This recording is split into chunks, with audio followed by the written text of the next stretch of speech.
Okay, we'll go ahead and get started. I know each of those of you here, but those who are watching at home from the comfort of their own living room on their laptops to get professional development credit. My name is Keith Zoromski. I remain the Social Science Division Chair, but starting in January, I had the opportunity to start as the Title III Curriculum Activities Director and Curriculum Specialist.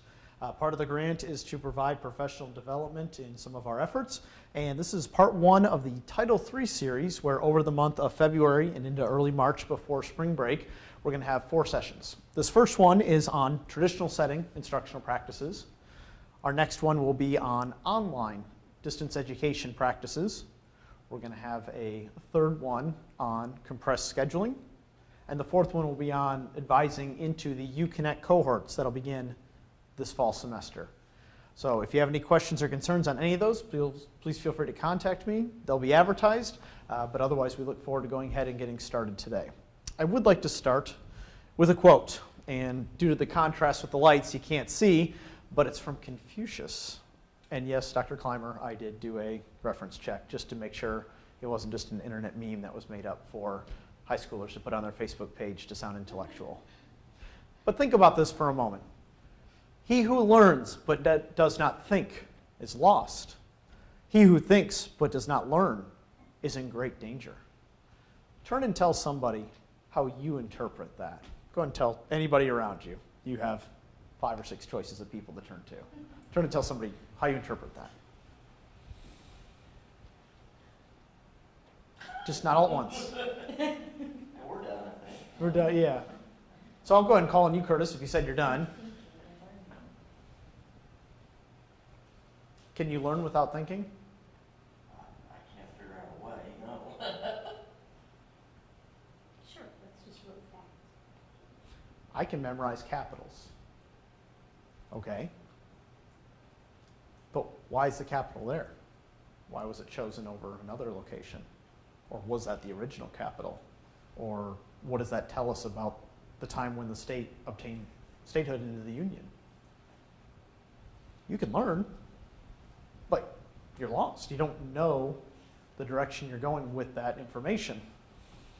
And you can think. You can be a great philosopher and think about stuff all the time. I had a guy in my high school, hey man, have you ever just stopped and thought about it? I'm like, what? Exactly. He thought all the time, but I can tell you from actually graduating ahead of him, he didn't learn. Our goal here at Crowder College is, yes, for them to learn, but we want to teach them to think. We want them to be employable. We want them to be successful citizens who are self-reliant, able to take care of themselves. And then, we don't have to worry about if a foreign country is putting things on Facebook to sway votes. If they're thinking for themselves, there's less danger.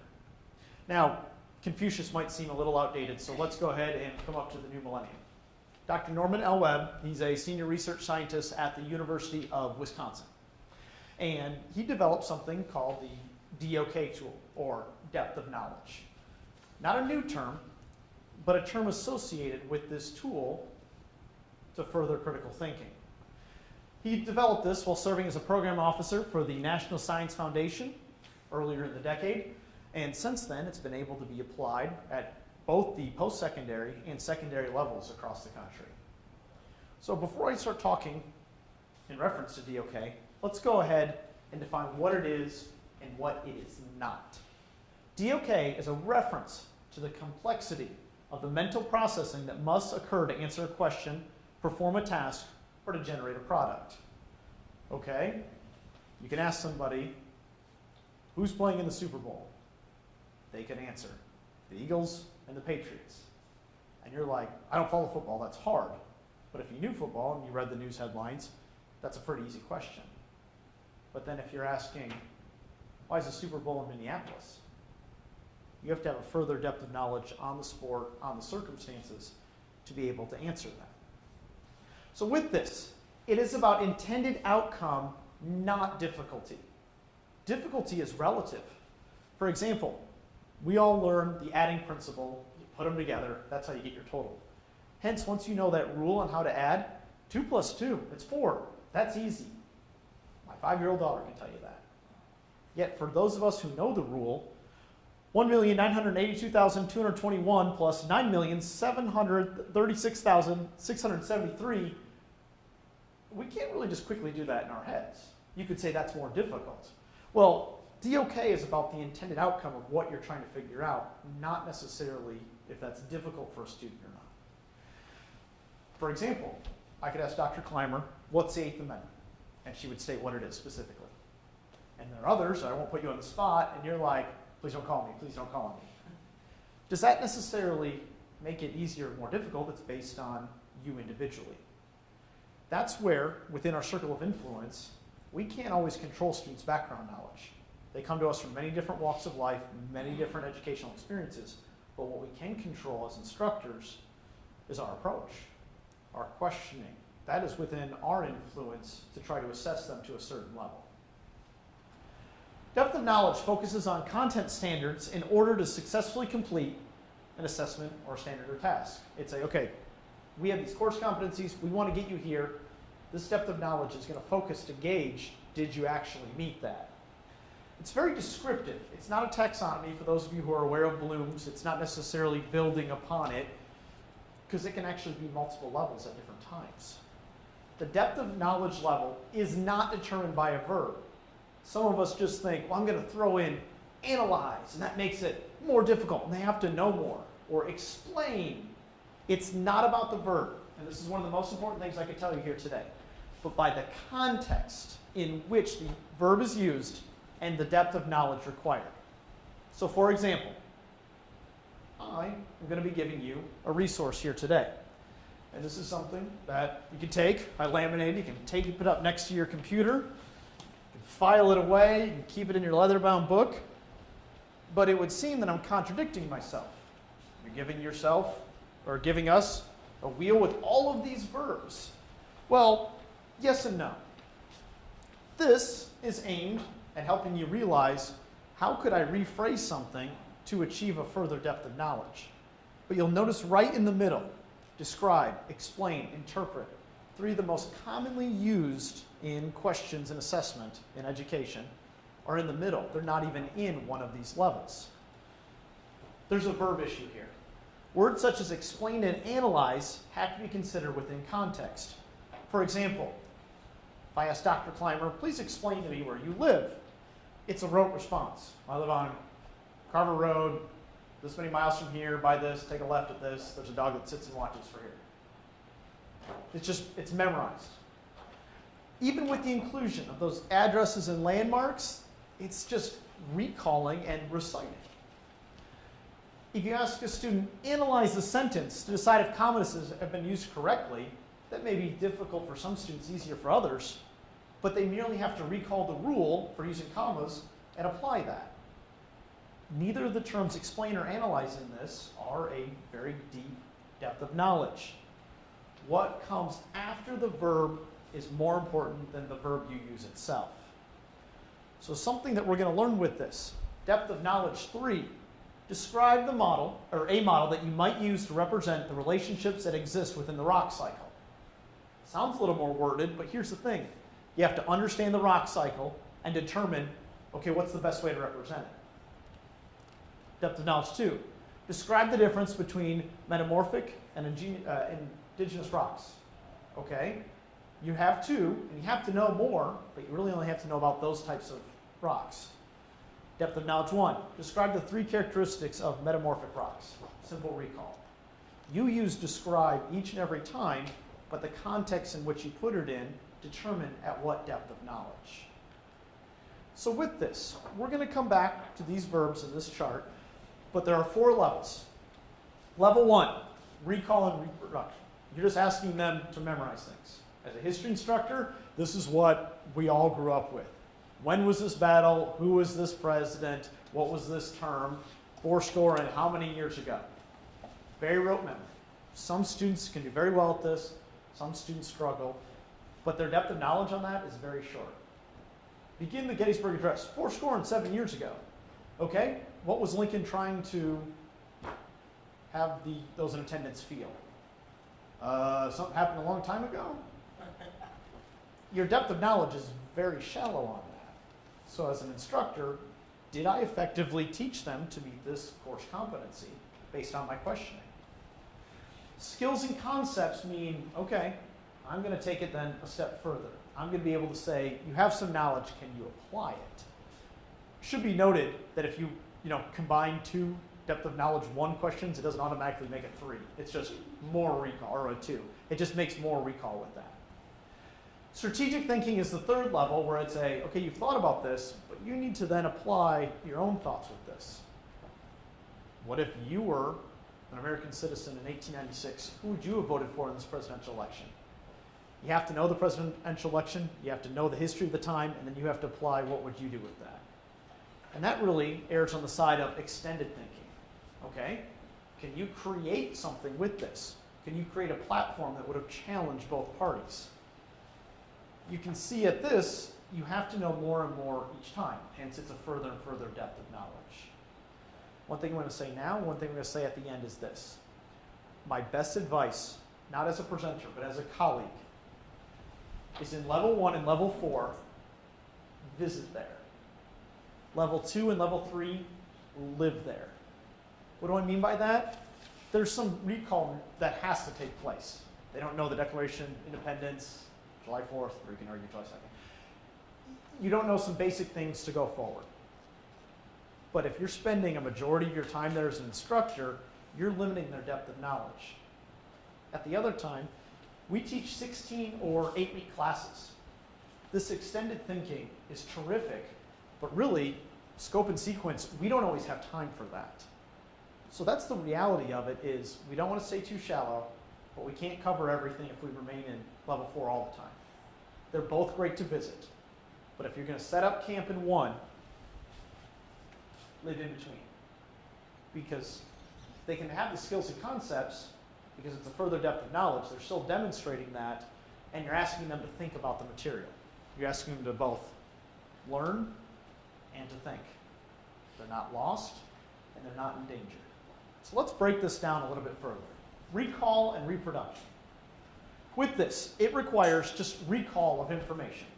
I asked my daughter, how many stars are on the flag? 50. I'm like, I'm so proud of you, I love you so much.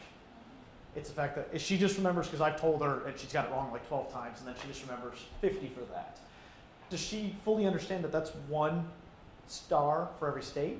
Does she understand that it hasn't always been 50? Does she even understand why we have stars in the field of blue? No, her depth of knowledge is just limited to this. It's a simple process or procedure, very quick. Answering it can just involve well-known information. This is a lot of people who know trivia is they have a depth of knowledge that's level 1 on a lot of topics. Simple skills and abilities basically make it where there's only one correct answer with this. You either know it or you don't. So as we look at our assessments and we look through and we're asking questions, is it, do I have a majority of level 1 type questions? Is this really a depth of knowledge that I want for my students? Is this a collegiate level assessment in what I'm trying to have them accomplish? So some examples, it really comes down to the who, what, where, why, when, and how. You can read a short story, a poem, or something else, and you can say those things. Do you fully understand what you read? Not necessarily. You have a shallow depth of knowledge just at level 1. So some examples. List animals that survive by eating other animals. You got to know some predators. You saw it on TV. Locate or recall facts found in the text. You read it. Here's what I remember. Physical features of places. Area of a rectangle, but give a drawing. You remember the formula. Elements of music using musical terminology. Identify basic rules for participating in simple games. So what I'd like for you to do is tell somebody around you a question that justifiably may come up in class that is DOK level 1. Anything at all, tell somebody around you, and we'll give some examples. Let's get 2 examples. Who would like to be brave and give one here? Sabi. Me organize said. And you want them to know that, and you want them to assess. And that's where I'm saying there's nothing wrong with these depth of knowledge level 1 questions, but then it's when you look at your assessment, your quiz, or anything, is that where they all remain? Part of it is, you got to know this to go from there. Part of it is you're checking to see, did you even open the book? But part of it is, okay, then they know, they can identify, they have that level of knowledge, but could we go deeper? So level 2, with skills and concepts, DOK2 includes engagement of some mental processing besides just recalling. You got to actually try to apply that in some manner. Items require students to make some decisions on how to approach the question or the problem. Do I compare? Do I contrast? Is there a reason to this? These actions imply more than one mental, cognitive, or process or step, but still could only require one correct answer. So instead of the who, what, where, why, when, and how, it's the, well, how does this happen? How does it work? How is it used? What's the result of this? So you're taking it then a step further. DOK2 could be, I want you to compare desert and tropical environments. So you can't just know a little bit, you got to know a little bit about both to be able to compare. Identify, summarize through this literary text. So it's a further depth of knowledge. Explain cause and effect. Okay, you know the Boston Tea Party happened. Why? They don't like the tax on tea. That's not quite correct. There's actually more to it than that. It's the fact that your depth of knowledge is just they threw tea over a ship.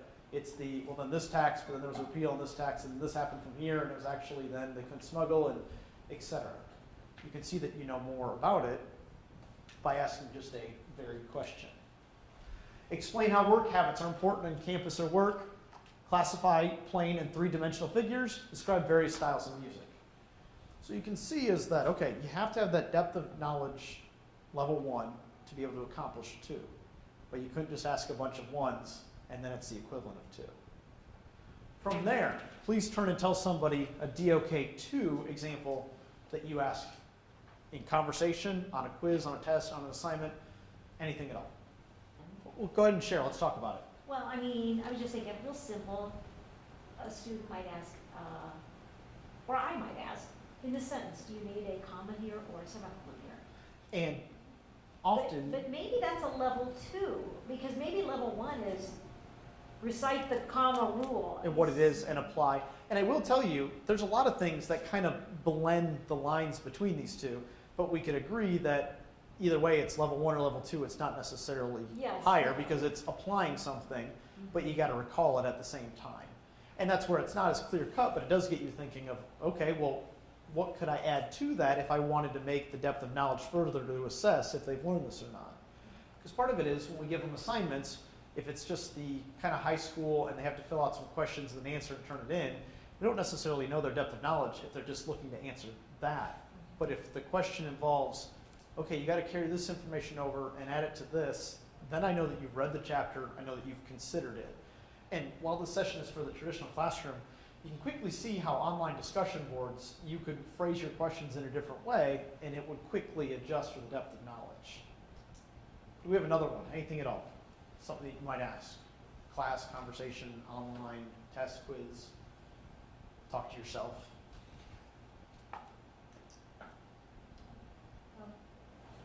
Like level 1, I said, name the organism. Mm-hmm. I would ask, describe the functions of each. So then it'd say, okay, you can identify it, And then it had to be. but it was describe it, not necessarily describe visually, but the functions, so then there's multiple, and you would then have to take it further. Strategic thinking is then when you're exceedingly raising the bar. This requires deep understanding as exhibited through planning, using evidence, and a more demanding cognitive reasoning. This is not just something where they can read the text and then instantly answer it for you.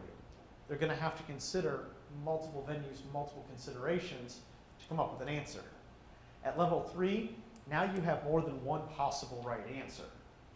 This is where how would you fix this in this situation? Who would you vote for if given these circumstances answer? Should the Confederate States have been treated as a rebellious states or a warring nation?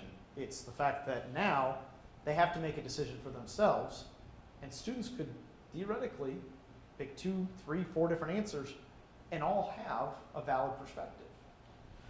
So this cognitive level, it's much more complex, it's much more abstract. An assessment item that has more than one possible answer and requires students to justify would most likely be at a level 3. This is that type of college level instruction, that type of college level discussion that we have in classes that the students can't just answer.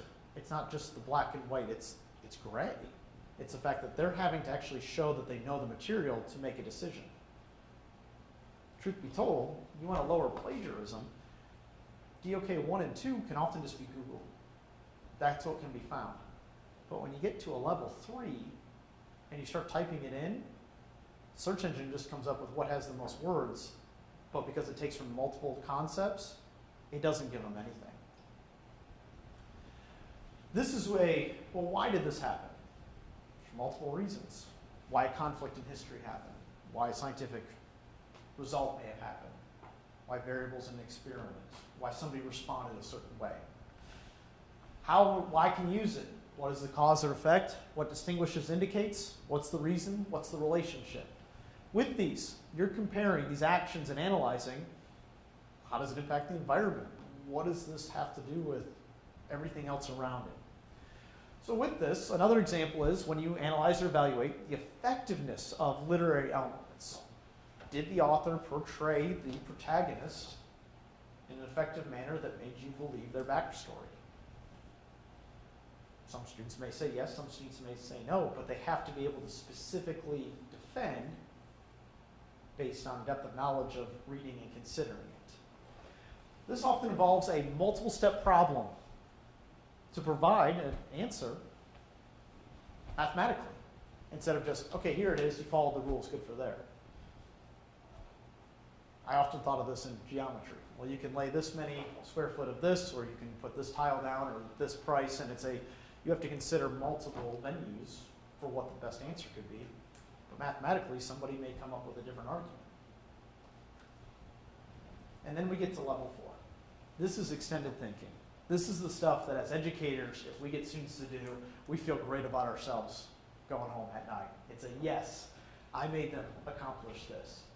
The only challenge is that it's often time consuming. It's difficult to do when still covering everything. Most of us cover what's called a survey course. The expression is it's a mile wide and an inch deep. We want you to have this much knowledge, but we got to get through it pretty quickly. With depth of knowledge is, we're not necessarily saying it's a mile wide, because it is in a short amount of time, but it doesn't have to be an inch deep based on just level 1 questioning, level 1 considerations, level 1 assessment, level 1 assignments. With extended thinking, it's extremely high cognitive demand, and it's complex. This is also stuff that a lot of our students come to us that they haven't really done. They've just looked up the answer and then written it down. Students are expected to make connections, relate ideas within the content and among content areas, meaning Keith Zoromski is going to run for Newton County Commissioner in a political science class. You need to effectively plan his campaign. Okay, so now you're in marketing. Well, then there's some accounting with the budget. Oh, and then you obviously have political science. But then you also have these other elements. You have to go beyond just what you're actually studying. And have to select or devise one approach among many alternatives on how to solve the problem. But here's the thing. This is more life than all the others. Okay, your hot water heater broke, but it's not payday for another week. Do I let my wife have cold baths and curse my name for a week? Do I take out a loan? Do I borrow money? Do I try to fix it myself? That may seem like a silly example, but we've all had life circumstances where we've had multiple choices to make, and we have to determine the one that we're going to go with. Beyond our courses, this is what employers long for. Somebody that's able to think for themselves and not constantly ask, what do I do with this, what do I do with this, because they're only able to recall. But due to the complexity, it often requires an extended amount of time. If I send a political science class, plan me a campaign, they're not doing it in a 10-minute conversation and then everything's planned. It takes more time. And that's why I had shared earlier that with these, it's much easier in level 1 and level 4 to visit, but then to effectively live in depth of knowledge 2 and 3. This may involve questions such as, what is the impact? What's the influence? What if? What if Lincoln had not been assassinated? How might Reconstruction have been different? There's endless correct answers, because there's no correct answer. We don't know. But they have to take into consideration so many things to make that decision. And as an instructor, I'm going to give them credit if they're able to defend and cite their reasonings. But you can't just say, well, I think he would have resigned and gone to England to chill with the Queen. Okay, why? But if they're like, well, after this, and he wants to get away, and the task is done, and his wife's mental health, and then it's, oh, okay, well, you're developing an argument. I may or may not agree, but this takes more time. This is also why students can kind of push back against it, because you give them a discussion board question online like this, they can't just look up the answer in the book, they can't just state something, they have to develop it for themselves. But then what they'll tell you is, I'm retaining more. Why? The depth of knowledge is more. It goes hand in hand. But if I had only level 4 questions, I'm not going to be able to get through everything that I need to have the students discuss. But could I have one on the assessment to then determine, did you learn this course competency? Then yes. Another example, analyze the author's craft. Okay, I need to know what you think on style, bias, literary techniques, point of view that may differ from student to student. Create an exercise plan applying the FIT principle, frequency, intensity, time, type. Different people are going to come up with different exercise plans for different people with different needs. Well, what if we did this, and what would happen with this? So as I shared before, with depth of knowledge, it's about critical thinking. It's not just about verbs. We can't just say, I'm going to use a verb off this chart, and then bam, I'm a better teacher for that. But how can you use this particular verb and then its context to get them to critically think? So with that, with memorizing and new thinking, it's great to visit there. Instructionally, we should. But to be effective, living in 2 and 3 ensures that they have an appropriate depth of knowledge, ensures that we're able to complete our course scope and sequence on schedule, but allows us to make sure that this isn't just something that they're able to just look up on a phone or determine just from the textbook, that they're able to actually retain, remember, and apply well beyond our time in class. And I argue to you that, as a parent who will eventually have a daughter here, tuition money, books, but then after the end of the semester, what do you remember? Nothing. That's hard to justify. We can't control where the students are coming in from, but we can control our assessment, whether informally or formally, and how we're looking to gauge them. But really, we're their coaches. If I say, well, I want you to be a faster runner, so run back to the end zone and back, that's within our control. That might help their cardiovascular health. But what are we doing to coach them to get them there? Okay, I want you to go run a little bit. They may only run 1 lap, but they followed our directions. But when we set that bar for a further depth of knowledge, we're able to tell them, this is where I want you to be to demonstrate that you understand this material. So a couple of reminders. As you're looking at this, we see the level 1, the level 2, the level 3, the level 4, some of the repeating words. But you can quickly see how things like list, state, recall, we're just asking to tell us something. It's a right or wrong answer. The further you go down, compare, interpret, organize. Well, now you have to take multiple things and put them together.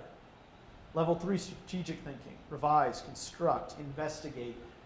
Then it comes multiple, and there's not necessarily just one thing that they can answer with.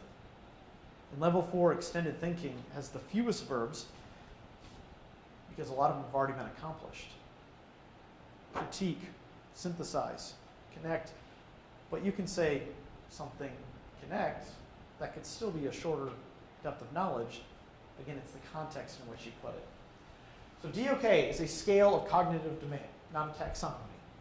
Determining DOK levels in your own questions, in your own competencies, in your own assessments, in your own classroom conversations, you need to look at the item, not the student work. The student work is going to be the output to what you're asking for. Yes, students don't always reach that level because they're not doing the work, but it's the fact of, well, you don't know this, but did you ask them to know it? Did you ask them to have the depth of knowledge to be successful? DOK is about the item and not the student. It is within our circle of influence to control to then guide them there. The context of the assessment item and not that verb chosen must be considered when determining the depth of knowledge. And one thing to add is that sometimes we think, well, I'm just going to make this assignment longer. Okay, now it's 500 words. Now it's 4 more reasons. that doesn't necessarily make more rigor. That doesn't necessarily make further depth of knowledge. You just might be tacking on that they need to have more level 1 knowledge. It's in how you construct it that's going to determine the rigor of that assignment. Rigor is not always just more typing, more work. Rigor is how deep do you want them to go. So with that, I've thrown a lot of examples at you, but before we go, I want to make sure that we're able to talk about a couple more examples. I want you to think of something right now that you have that in the beginning we talked about as a level 1. And if you wanted to, not that you have to, how could you alter that to try to make it at a level 2, level 3, or even a level 4? Any class, any question, any discussion topic, any prompt, let's try to think of one thing that we can make a further depth of knowledge to accomplish what we're setting out to do. Think for yourselves, talk to those around you, and we'll visit from there. Now, it should be noted, this can go in reverse. Let's say that a couple of snow days, a couple of sick days, something comes up, college sends you out of town and you miss a class. You could take something that has a further depth of knowledge that you still want to assess and come back the other direction in circumstances. But generally our goal is, okay, how can I make this a further depth of knowledge to have them specifically retain this information? Is there anybody willing to share something they already asked, and if they so chose, how they could further that depth of knowledge? What's the point of view in the story? Okay, so what's the point of view? And they could say First person. first person narrative. Okay, what's a way that you could further that to level 2? How does the point of view affect the suspense in the story? So now it's because the person is involved in the murder mystery because of that perspective. Is there a way to take that to a level 3? How would a different point of view change the story? So now they have to then consider, and students may have a different perspective. Well, different view would see the same thing. No, different view may not feel that, tense situation. Is there any way to take that one to level 4? I'm not sure. It's a little trickier, isn't it? I mean, they could evaluate the effect in this point of view, but I'm not sure that's much more. I'm not sure it's much more rigid at level. One thing they could do is they can construct a new character that would have a perspective. And so they would have to fully understand the entire story to plug in a character. More difficult, more time consuming, may or may not necessarily be needed, but then you're still finding out. They know the perspective of this, they know what would happen, they know the effect of it by creating their own. Fair enough. Thank you, Nana. Another one. We can do rock, paper, scissors if you guys are fine. As geography students, what a convection cell is. Okay. It's a simple identification, but you can embellish that, and I can talk about what does a convection cell do, or ask them to explain how convection cells modify the landscape, or tell them to formulate experiments to identify divergent tectonic boundaries, which is where you find convection cells and where they do their thing. And each one goes further, and based on the timing, the circumstances, or the competency, she's able to choose from there. Or, here's the other thing. You ever do a survey or some kind of feedback, and they ask you the same question, but they ask it a different way? They're trying to assess if you're consistent in what you're telling them. So if on an assessment, you can ask a level 1 question, and theoretically, if they got it at level 3, they get both of them right. But if they don't get it, they get it right at level 1, but not level 3, you can understand that their depth of knowledge doesn't take it further than that. As an instructor, then you can consider, how might I change my instruction? How might I advise them to focus? What can I do? Yes, it's time consuming, but when, for example, on a Blackboard quiz, you do an item analysis, you can even tag these. You can make your quiz and just put in the notes, DOK 1, 2, 3, 4, and then after an item analysis, it'll tell you this many were this many were this many were this, and it can tell you the percentages. And so if you notice as a class, their level 1 recall is just fine, but they can't apply this. Or half the class is applying it who access this resource. It kind of guides you. I compare us to coaches. It'd say, okay, that's our game day tape. We're able to see what happened last week to make changes for in the future. Might be the next semester, but it still gives you feedback as an assessor. One more. Anybody else? Go ahead. For science classes, I think it's easy to go to level 3 and 4 Mm-hmm. because theory they learn and when they come to labs, it's like hands-on. And they have lab to. report, it's like analyzing, designing, critical thinking, everything. So for us. You're already there. For science classes, we are. And that should be noted, when I had said with the 2 and 3, the most common place to live, that's a lot of our more liberal arts types classes. Well, science, you're having to. Yeah. And there's not always one right answer. Yeah. Hypothesis, designing, critical thinking. You're going from everything is there. there for science class. But it does kind of give you a gauge of, okay, well, how do we even this out? Or, this is really good, or could we take this level 3 to make it level 4 from there? And that's the thing, with this, in this Title III series, everybody's had different perspectives. It's trying to give knowledge that you can immediately take back. You could use this on Monday if you want. I want to change this question, I want to change this quiz, I want to change this discussion post. Wanted to give you the laminated resource that you have, just even as a guide of like, I've never asked them to interpret this. I've never asked them to this. How could you put that in? It's not a mandate by any means, but it's something that I wanted to present that you could see of like, you know what, I do have that one quiz, it's not very effective, or this isn't telling me anything, or, you know, I don't know that I'm truly finding out if they know this or not, and that's where depth of knowledge can help. I appreciate you giving up time on your Friday to be here. If I can be of any assistance, let me know.